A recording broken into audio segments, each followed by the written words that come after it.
नमस्कार, मैं हूं आपके साथ फिरदौस। आइए नजर डालते हैं आज की गतिविधियों पर। बुरहानपुर शहर में नलों से आ रहा गंदा और बदबूदार पानी जिससे नागरिकों में भारी नाराजगी है। कई वार्डों में दूषित पानी की शिकायतें सामने आई है। यहाँ तक कि निगम अध्यक्ष का वार्ड भी प्रभावित है। कलेक्टर ने जल सैंपल जांच के निर्देश दिए हैं। रिपोर्ट के बाद कार्रवाई होगी। शहर भर के नलों से गंदा और बदबूदार पानी सप्लाई होने से नागरिकों में भारी आक्रोश है। ये समस्या लंबे समय से बनी हुई है, लेकिन अब तक कोई स्थायी समाधान नहीं निकल पाया है। रहवासियों का कहना है कि कई बार कलेक्टर और निगम आयुक्त से शिकायत की गई है, बावजूद इसके स्थिति जस की तस बनी हुई है। शहर के अधिकांश वार्डों में पीने के पानी में गंदगी और मल मैला होने की शिकायतें सामने आ रही है। हैरानी की बात यह है कि निगम अध्यक्ष का वार्ड भी इससे अछूता नहीं है। वहां के रहवासी भी मजबूरी में दूषित पानी पीने का विवश है। कलेक्टर हर्ष सिंह ने बताया कि इस संबंध में कई नागरिक उनसे मिलने पहुंचे थे। उन्होंने जल नमूनों की सैंपलिंग के निर्देश दिए हैं। कलेक्टर ने कहा, आज बिजली नहीं होने के कारण सप्लाई नहीं हो पाई। हम 100 जगहों से सैंपल लेंगे और रिपोर्ट के आधार पर कार्रवाई की जाएगी। कल भी मेरे पास उस संबंध में कई लोग आए थे और मैंने सैंपलिंग कराने के निर्देश दिए हैं। आज क्या डब्ल्यू वाटर ट्रीटमेंट प्लांट पे कुछ लाइट नहीं होने से पानी सप्लाई नहीं हो पाया। अभी होगा पानी सप्लाई और अभी सैंपलिंग 100 सैंपलिंग कराएंगे। उसके बाद जो निर्णय आएगा, जैसा भी आएगा, उसमें वैसा कार्रवाई करेंगे। बुरहानपुर में 15 से 30 जून तक धरती आभा जनजाति ग्राम उत्कर्ष अभियान चलाया जाएगा। कलेक्टर हर्ष सिंह ने बताया कि जिले के 116 गांवों में विशेष शिविर लगेंगे, जिनमें आधार अपडेट, केवाईसी, जाति प्रमाण पत्र और लाडली बहना योजना जैसी सेवाएं एक ही स्थान पर मिलेगी। जिला प्रशासन द्वारा गुरुवार को जिला पंचायत कार्यालय में प्रेस वार्ता का आयोजन किया गया। कलेक्टर हर्ष सिंह की अध्यक्षता में आयोजित इस प्रेस कॉन्फ्रेंस में बताया गया कि धरती आभा जनजाति ग्राम उत्कर्ष अभियान के तहत जिले में 15 जून से 30 जून तक विशेष जागरूकता और क्षमता निर्माण शिविरों का आयोजन किया जाएगा। इस अभियान के अंतर्गत जिले के 116 चिन्हित गांवों में विशेष शिविर लगाए जाएंगे, जिनका उद्देश्य शासन की योजनाओं का 100% सैचुरेशन सुनिश्चित करना है। इन शिविरों में ग्रामीणों को विभिन्न योजनाओं का लाभ दिलाया जाएगा। इसमें आधार कार्ड अपडेट, समग्र आईडी की केवाईसी, जाति प्रमाण पत्र बनवाने और लाडली बहना योजना जैसे महत्वपूर्ण कार्य शामिल रहेंगे। कलेक्टर हर्ष सिंह ने बताया कि इस अभियान के माध्यम से ग्रामीणों को एक ही स्थान पर विभिन्न सेवाएं उपलब्ध कराई जाएगी, जिससे उन्हें सरकारी योजनाओं का सीधा लाभ मिल सकेगा। प्रशासन का लक्ष्य है कि हर पात्र व्यक्ति तक योजनाओं का लाभ पहुँचाया जाए। ये आपको भी विदित है कि धरती आभा योजना जो है, उसके तहत जो जनजाति बहुल ग्राम है उसमें सैचुरेशन मोड में कार्य करने का निर्देश है। इसमें न सिर्फ अधोसंरचना बल्कि जितनी भी योजनाएं चल रही हैं उसमें 100% सैचुरेशन का टारगेट दिया गया है।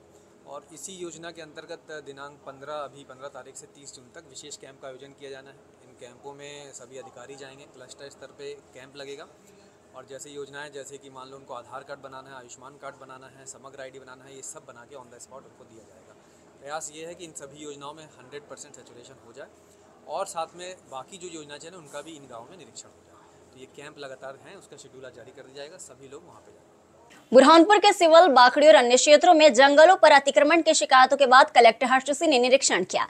कई जगह अवैध कब्जे मिले, जिन्हें चिन्हित कर लिया गया है। कलेक्टर ने सख्त कार्रवाई के संकेत दिए हैं। जिले के सिवल, बाखड़ी, घाघरला और नीमसेठी क्षेत्रों में जंगलों में अतिक्रमण की शिकायतों पर बुधवार को कलेक्टर हर्ष सिंह ने निरीक्षण किया।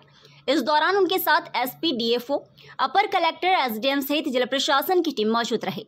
निरीक्षण के दौरान कई स्थानों पर सरकारी जमीन पर अवैध कब्जे पाए गए। प्रशासन ने अतिक्रमण की स्थिति का जायजा लेकर कब्जाधारियों को चिन्हित कर लिया है। अधिकारियों ने बताया कि जल्द ही अतिक्रमण हटाने के लिए बड़ी कार्रवाई की जाएगी। कलेक्टर ने कहा कि जंगल और सरकारी भूमि की सुरक्षा सर्वोच्च प्राथमिकता है और किसी भी हाल में अतिक्रमण बर्दाश्त नहीं किया जाएगा। प्रशासन की सक्रियता से अतिक्रमण कार्यों में हड़कंप मच गया है। आने वाले दिनों में सख्त कदम उठाने जाने की संभावना है। इसमें देखिए, हमारा ये कोशिश रहती है कि वन क्षेत्र में कहीं भी अवैध अतिक्रमण ना हो। कल हम लोग जब पूरी टीम में पुलिस अधीक्षक, डीएफओ सब लोग जब गए थे तो ये देखने में आया था कि जो पुराने अतिक्रमण कुछ हैं उनको चिन्हित किया जाएगा और उनको फिर हटाया जाएगा। बुरहानपुर के ऐतिहासिक धरोहरों और पर्यटन स्थलों के संरक्षण को लेकर कलेक्टर हर्ष सिंह गंभीर है। उन्होंने बताया कि सभी प्रमुख स्थलों की डीपीआर तैयार की जा रही है। लक्ष्य है कि इन स्थलों का विकास हो और बुरहानपुर को राष्ट्रीय पर्यटन मानचित्र पर विशेष पहचान मिले। अब वक्त तो चला है आपसे विदा लेने का। मुझे और मेरी पूरी टीम को दीजिए इजाजत। नमस्कार। जिले के ऐतिहासिक धरोहरों और पर्यटन स्थलों के संरक्षण और विकास को लेकर कलेक्टर हर्षसिंह सक्रिय नजर आ रहे हैं। उन्होंने स्पष्ट कहा है कि जिले में जितने भी प्रमुख ऐतिहासिक और पर्यटन स्थल है, सभी की डिटेल प्रोजेक्ट रिपोर्ट DPR तैयार की जा रही है। कलेक्टर ने बताया कि बुरहानपुर की ऐतिहासिक पहचान को सहेजने और पर्यटन को बढ़ावा देने के उद्देश्य से ये कदम उठाया गया है। उन्होंने कहा कि सभी पर्यटन स्थलों का गहन सर्वे किया जा रहा है और उनकी स्थिति का आकलन कर विकास के प्रस्ताव तैयार किए जा रहे हैं। ये DPR राज्य और केंद्र सरकार को भेजी जाएगी ताकि इन स्थलों के सौंदर्यीकरण, मूलभूत सुविधाओं और प्रचार प्रसार के लिए आवश्यक बजट स्वीकृत कराया जा सके। प्रशासन का लक्ष्य है कि बुरहानपुर को पर्यटन के राष्ट्रीय मानचित्र पर एक महत्वपूर्ण स्थान दिलाया जाए। कलेक्टर हर्ष सिंह ने अधिकारियों को निर्देश दिए हैं कि कार्य में किसी भी तरह की लापरवाही न हो और तय समय सीमा में सभी DPR पूर्ण किए जाए।